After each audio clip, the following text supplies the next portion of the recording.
The halls of the Great Council building were nearly empty as Ambassador Yun moved through them, her steps echoing softly against the polished floors. The twin moons hung high in the sky, their eerie blue light filtering through the towering windows, casting long, shifting shadows that danced across the walls. The Nari, a people known for their discipline and quiet composure, had long since retired to their homes, but Yun could not rest, not when she carried news that threatened the very existence of her species.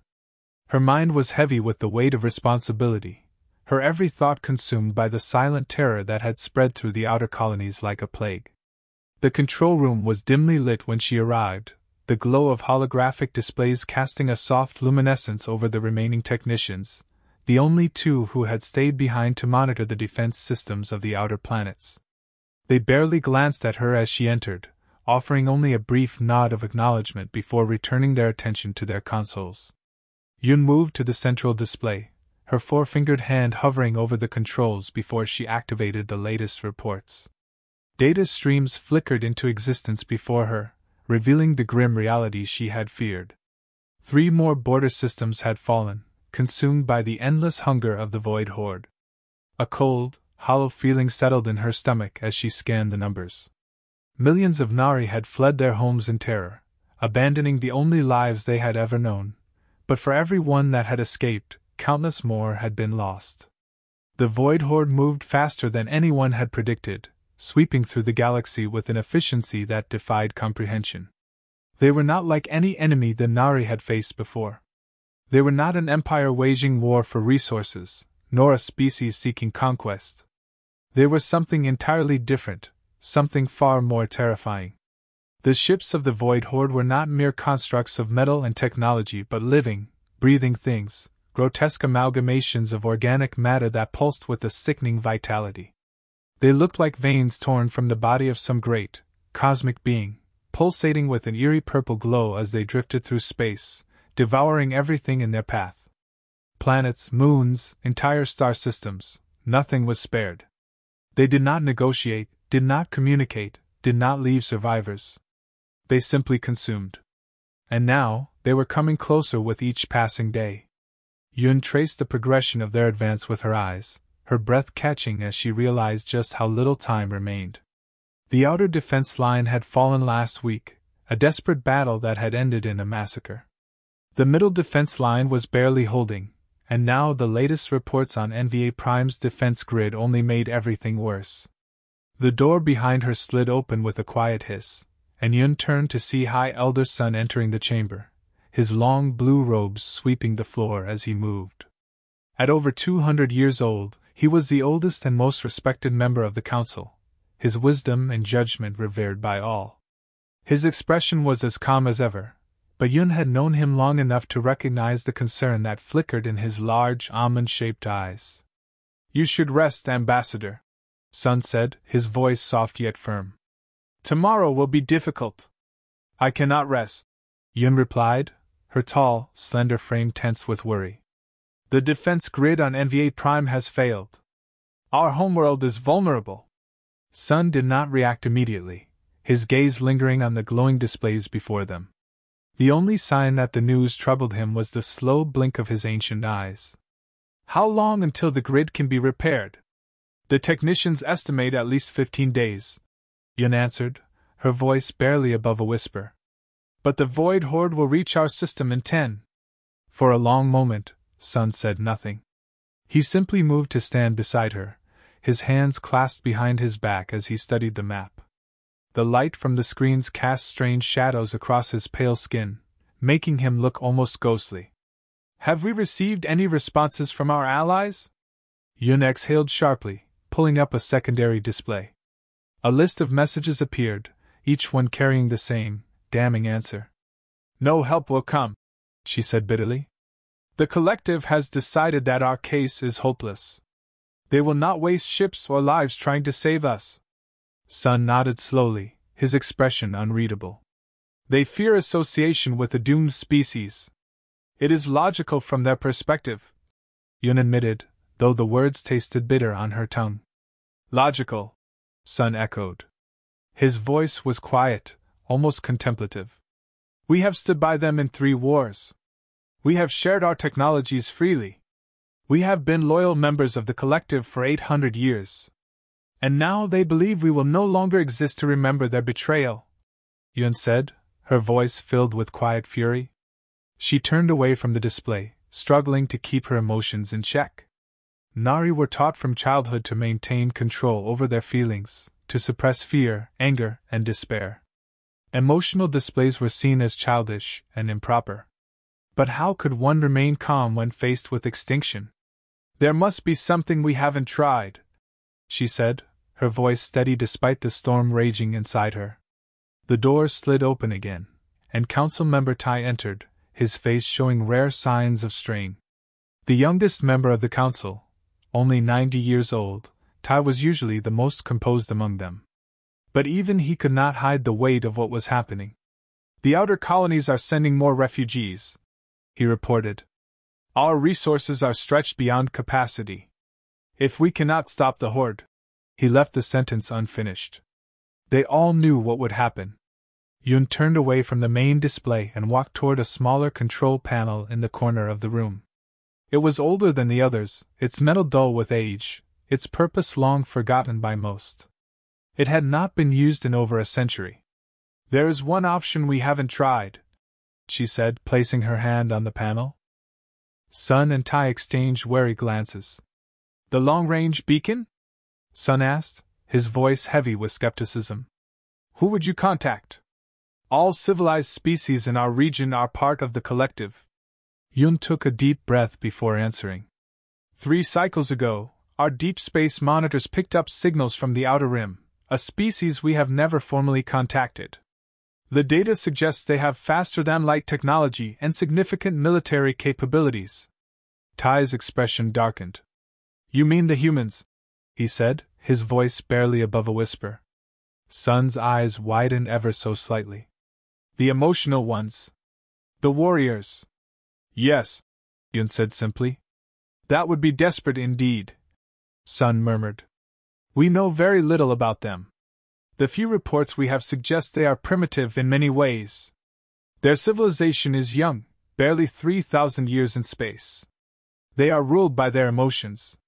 They fight among themselves. They also band together against outside threats, Yun countered. Others come to help, even at great risk to themselves. A peculiar and inefficient trait, Tai said with a frown. Perhaps, Yun replied. But one that might save us now. Sun moved closer to the beacon controls. The collective specifically avoided official contact with humans. They were deemed too unpredictable, too volatile for proper galactic citizenship. And yet, Yun said, they have built an impressive network of colonies. They have not attacked any known species unprovoked. And our long-range scans show they have developed technologies we do not fully understand, technologies that might help against the Void Horde. Sun studied her for a long moment. The Council should vote on this. There is no time, Yun said firmly. I am the ambassador. It is my duty to seek aid when our people are in danger. She placed her hand on the activation panel, and the ancient machine began to glow, humming to life. A signal shot out into the void, toward Earth, toward the only hope the Nari had left. The days following the arrival of the human fleet were filled with restless energy as the Nari watched these new allies operate in ways that defied every strategy they had ever known. The Great Council Chamber was in constant deliberation, with Elder Sun and Ambassador Yun trying to balance caution with urgency. The humans had come not as conquerors, not as opportunists, but as warriors prepared to stand against a force that had already erased entire civilizations from existence. Yet there was still doubt in the hearts of many Nari, for they had lived under the structured logic of the collective for centuries, and humans were everything the collective had deemed dangerous, unpredictable, emotional, and reckless. But now, as the Void Horde loomed ever closer, those very traits were what might stand between survival and annihilation. Yun walked the corridors of the Central Command Station, feeling the weight of every decision pressing against her shoulders. She had been taught from childhood to trust in the wisdom of the collective, to believe that rationality and logic would always provide the best course of action, but the collective had abandoned them without hesitation, branding their cause as lost and unworthy of aid. It was the humans who had answered a species that had been dismissed. as a threat to galactic stability, a species that had sent an entire fleet without hesitation simply because someone had called for help, and now they stood at the edge of battle willing to fight and die for a people they had never met. Yun reached the observation deck where Lieutenant Mai was overlooking the strategic displays. The human officer had an air of unshakable confidence, as if she had already mapped out the battle in her mind and had no doubt of its outcome. The Nari fleets had always relied on their precise formations and carefully calculated engagements, but the humans moved like a living organism, constantly shifting, adapting, drawing the enemy into traps that had yet to be laid. Yun had watched their simulations with disbelief. They used deception tactics that no Nari commander would ever consider, baiting the enemy into attacking seemingly vulnerable positions, only to strike from unexpected angles. War was not a battle of attrition for them, it was a game of psychology, a dance of misdirection and calculated aggression. Lieutenant Mai turned to Yun, her expression both intense and calm. "We don't wait for the enemy to dictate the terms of battle, we make them react to us," she said. "We have studied every recorded engagement with the Void Horde, and we know that they adapt to their opponents over time. Their strategy is pure consumption, but their tactics shift to counter resistance. The mistake every other species has made is trying to hold the line. That only gives the Void Horde time to learn our strengths and neutralize them. We're going to take that away from them." Yun listened closely, her mind racing with possibilities. The humans were proposing something entirely different, an aggressive defensive stance that would force the Void Horde to reveal their patterns before they could fully adapt. It was dangerous, it was unpredictable, and yet it was their only hope. A communication alert flashed on the console before them, and the image of Captain Han appeared. "We've picked up scout movements at the system's outer perimeter. They're coming in faster than projected, but not in force just yet. We need to proceed as planned," he said. Yun felt the tension in the air. The Void Horde never sent scouts without a purpose. They learned from their prey, they studied weaknesses and exploited them. If they were moving earlier than expected, it meant they had already identified something of interest. Perhaps the human fleet itself had triggered their curiosity. The Nari defense chief stood behind Yun, his posture rigid. "We should mobilize all forces to intercept," he said, but Lieutenant Mai shook her head. "No, let them come," she said, her voice carrying absolute certainty. "We want them to see what we want them to see." Yun realized what they were doing. The humans were not simply preparing for battle, they were shaping the battlefield itself. Every move was a step in a greater strategy. The Void Horde relied on overwhelming force, but force was meaningless if applied incorrectly. By feeding them false information through carefully positioned fleets and energy signatures, the humans were setting the stage for a decisive strike. As the first Void Scout ships entered the system, they moved like shadows in space, massive organic vessels pulsing with unnatural energy, their forms constantly shifting as if alive. But they did not attack, they observed, their twisted neural networks pulsing. As they absorbed data, they would return this information to the greater horde, and when the full invasion came, it would be based on what they believed to be true. Yun felt a chill watching the scene unfold. Never before had the Nari attempted such psychological warfare, but the humans wielded it as naturally as breathing. Hours passed, and then the scout ships vanished, slipping back into the void just as silently as they had come. Every Nari commander in the room expected an immediate attack, but the humans remained patient. They knew the enemy was watching, calculating, but so were they. Ambassador Yun took a deep breath and turned to Lieutenant Mai. "What happens now?" she asked. Mai smiled. "Now we wait, and when they come we'll be ready," she said. But there was something in her eyes, something beyond mere confidence. Yun realized that these humans had faced the void before, not just in theory but in reality. They had encountered a force like this before and survived. Yun watched as the human fleet continued to shift its formations, always moving, always adapting. They were not waiting to react to the Void Horde's arrival, they were shaping the battle long before the first shot was fired. At the Central Research Lab, Nari scientist Jin and human engineer Su were deep in their analysis of the Void Horde's biological structure. Su had uncovered something that could change everything. The Void Horde functioned as a single entity, not because of telepathy but because of a shared resonance frequency. Each ship was not an individual, but a node in a larger neural network. Disrupting that network, even for a moment, could break their coordination, leaving them vulnerable for the first time. Since the war began, the Nari had a real chance at striking back, not just surviving but fighting back with a strategy that could cripple the enemy. Jin stared at the energy readouts as Su fine-tuned the device that would serve as the key to their plan. "If this works," Jin said slowly, "it could change everything." Su nodded, her face serious. "It will work, and when it does we hit them hard before they can recover." The realization was both terrifying and exhilarating. The Nari had never been the aggressors in any war. They had always defended, always resisted, but never had they possessed the power to strike at the heart of an enemy, and now with the humans at their side they were no longer simply trying to endure, they were preparing to fight for their future with everything they had.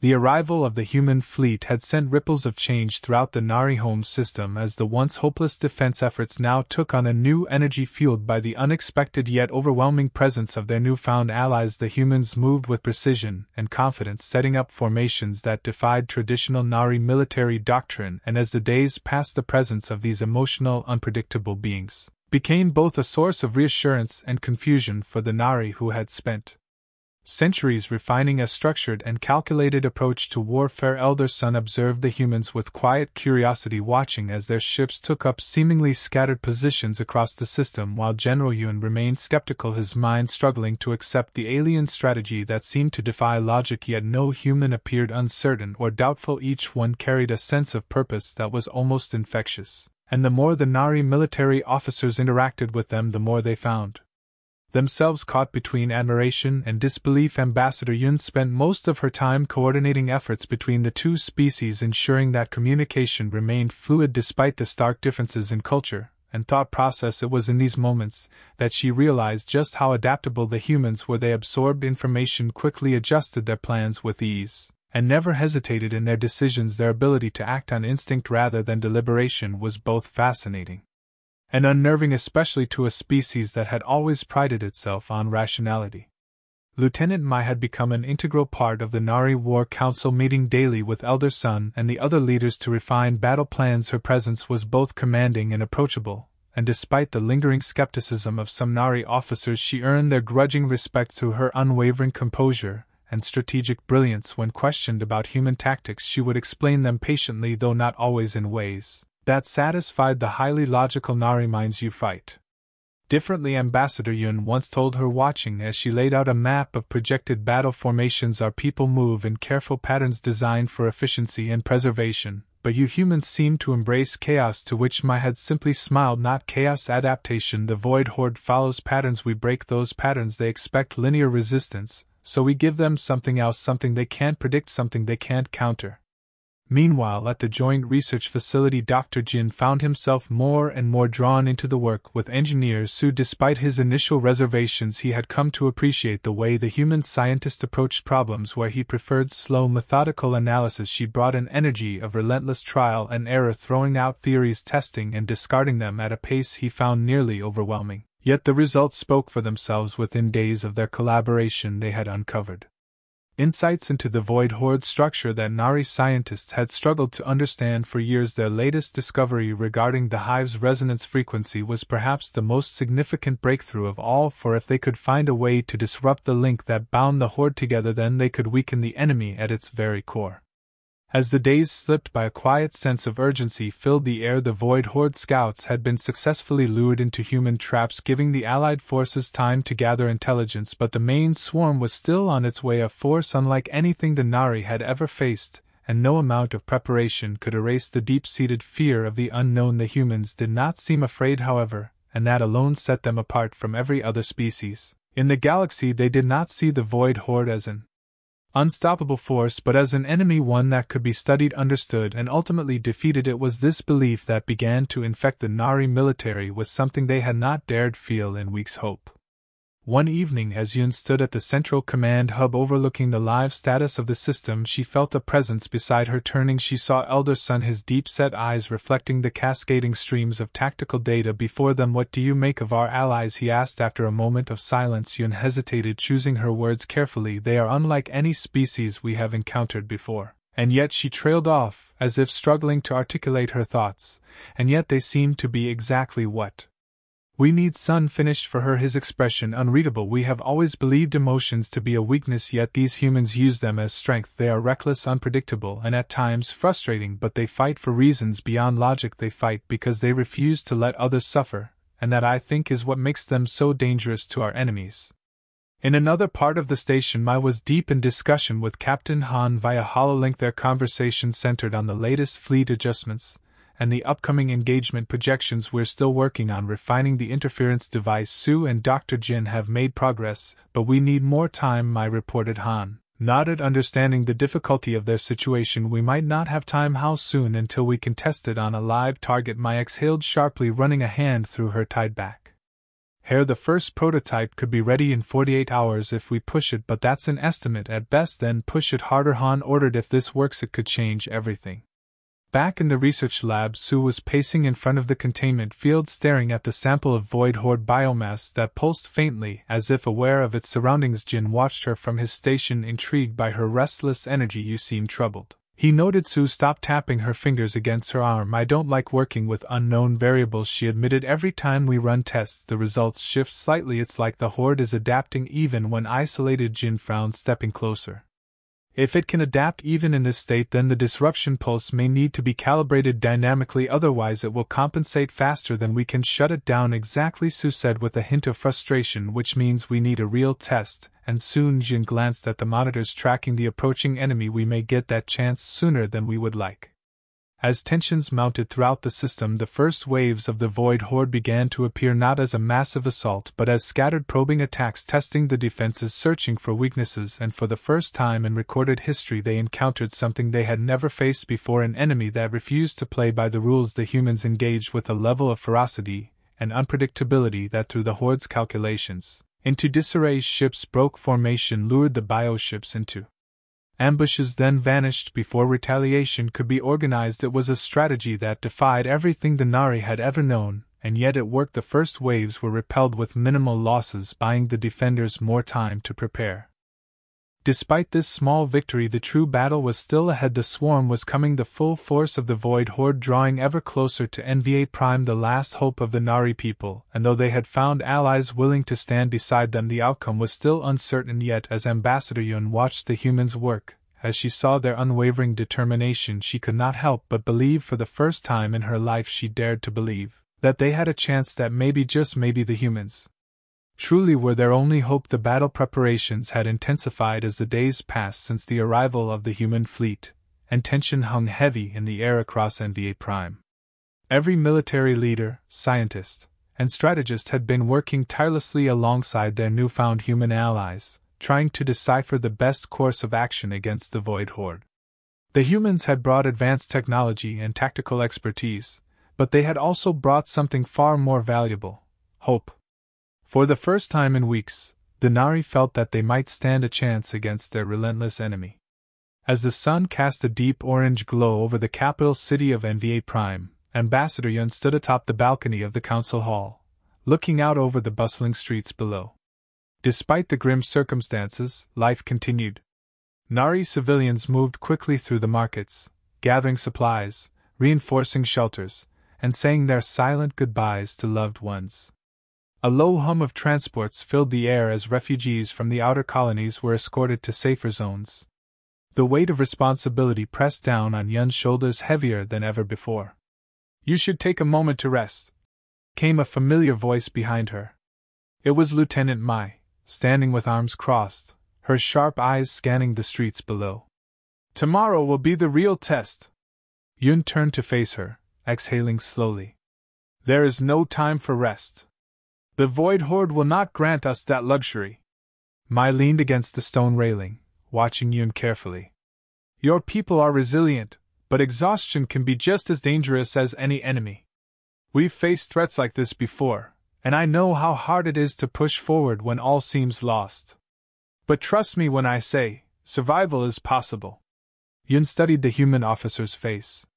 There was an unshakable confidence there, not arrogance, but a deep-seated belief that no battle was ever truly unwinnable. I admire your people's strength, she admitted. Our own allies abandoned us, and yet you came without hesitation. Why? Mai smiled faintly. Because it's what we do.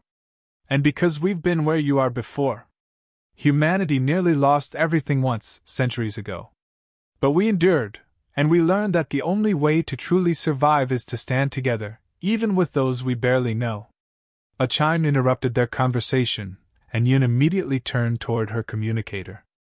Go ahead, she answered briskly. Ambassador. came the voice of Defense Chief Tai.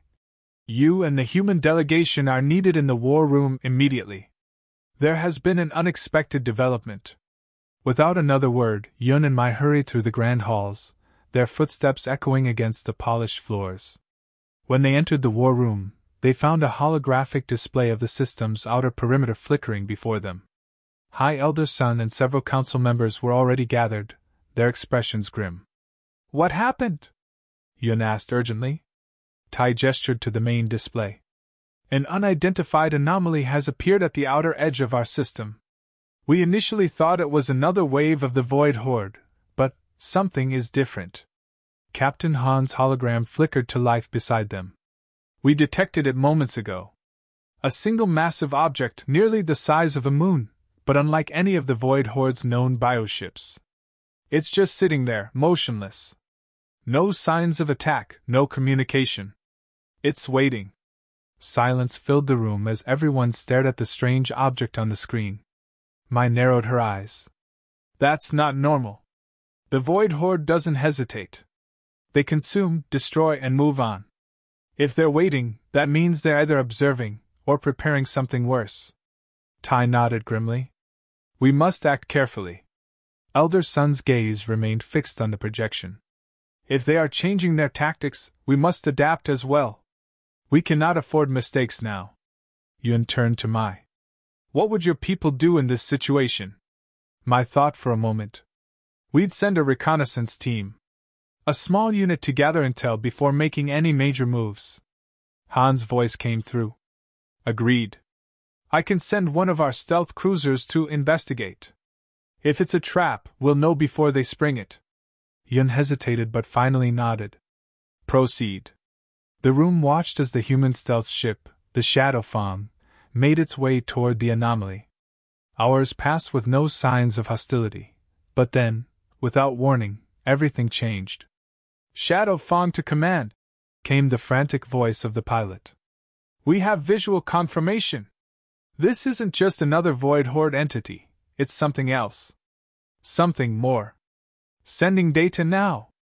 The transmission cut out, and seconds later, the image appeared on the display. What they saw sent a chill through the room. The anomaly was not just a ship, it was an entire living structure, pulsating with deep violet energy. It looked ancient, covered in strange patterns that almost seemed to shift as they watched. It was unlike anything even the humans had seen before. And then, a single message was transmitted from the entity. Not in any known language, but in a form that every being in the room could somehow understand. We have watched. We have waited. The cycle repeats, but this time, it must end. Yun felt her breath catch. What does that mean? No one had an answer. But they all knew one thing for certain. The war was about to take an even darker turn. The final battle had begun, and the fate of the Nari homeworld hung in the balance. The combined forces of the Nari and the Earth Defense Fleet stood ready against the relentless onslaught of the Void Horde. As the massive alien swarm closed in, Ambassador Yun watched from the command center, her heart pounding with a mixture of fear and hope. The human strategy had proven effective so far, luring the Horde into carefully laid traps and disrupting their formations, but now the full force of the enemy was upon them. Captain Han's voice came through the intercom, steady and unwavering. All units maintain formation. We have one shot at this. Do not break under pressure. Remember, we fight not just for survival, but for each other. His words resonated across the fleet, instilling a sense of unity and purpose. The Nari had never fought in such a way before, but now they understood. The humans were not just warriors, they were defenders, strategists, and above all, bound by a fierce loyalty that extended even to those they had only just met. As the Horde swarmed toward NVA Prime, Lieutenant Mai and her tactical team executed the final phase of their plan.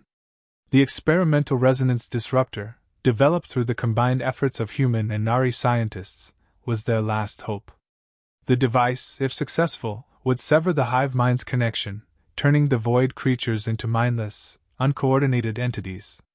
If it failed, there would be no second chance. The first wave of enemy ships reached the outermost defense lines, clashing with the human and Nari fleet in a chaotic, brutal struggle. The sheer number of void creatures was overwhelming, their grotesque, vein-like forms weaving through space like living nightmares. Energy weapons flared, missiles streaked across the void, and massive explosions lit up the battlefield as ships on both sides were torn apart. The Nari commanders, who had initially doubted the human approach, now fought with renewed determination, their sleek vessels maneuvering alongside Earth's warships with a precision born from trust. Inside the research lab, engineers Sue and scientist Jin worked frantically to finalize the disruptor's calibration. "We need just a few more minutes," Sue shouted over the alarms blaring throughout the facility. Jin, his hands steady despite the chaos, adjusted the energy frequency. "This is it," he said, voice firm. "Activating now." The disruptor pulsed, sending a massive energy wave rippling through space. For a moment, nothing happened. Then, the Void Horde shuddered. The eerie synchronization that had defined their movements faltered. Ships lost cohesion, some spiraling out of control, others simply floating aimlessly. The hive mind's hold had weakened, but not broken. "We need more power!" Sue yelled. "One more pulse should do it." Back on the battlefield, Captain Han saw the opportunity. "All ships push forward. Focus fire on the largest clusters." Human and Nari vessels surged ahead, exploiting the enemy's momentary disarray. The once unbeatable tide of destruction was now vulnerable. The second pulse fired from the disruptor, this time a concentrated, refined burst of energy designed to completely shatter the Horde's neural link. The reaction was immediate. The void creatures convulsed, their cohesion dissolving entirely. Without the hive mind's control, they became disorganized, aimless beasts. Some turned on each other, others simply drifted, no longer an intelligent force but scattered remnants of a once unified terror.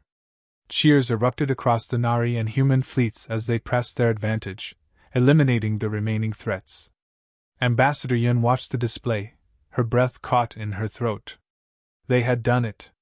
Against all odds, the impossible had become reality. The humans, the emotional, unpredictable, reckless species that the collective had dismissed, had saved them all.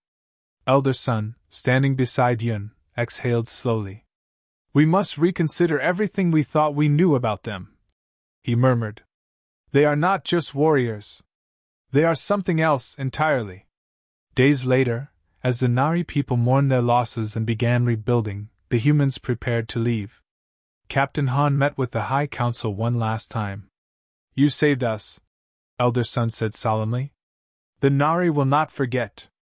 Han smiled. "That's what we do. If you ever need us again, just call." As the Earth fleet departed, Ambassador Yun stood watching the sky. The Nari had been given a second chance, and the galaxy had been introduced to a force unlike any other. Humanity had proven itself not as conquerors, but as protectors. And now, a new chapter in galactic history was about to begin.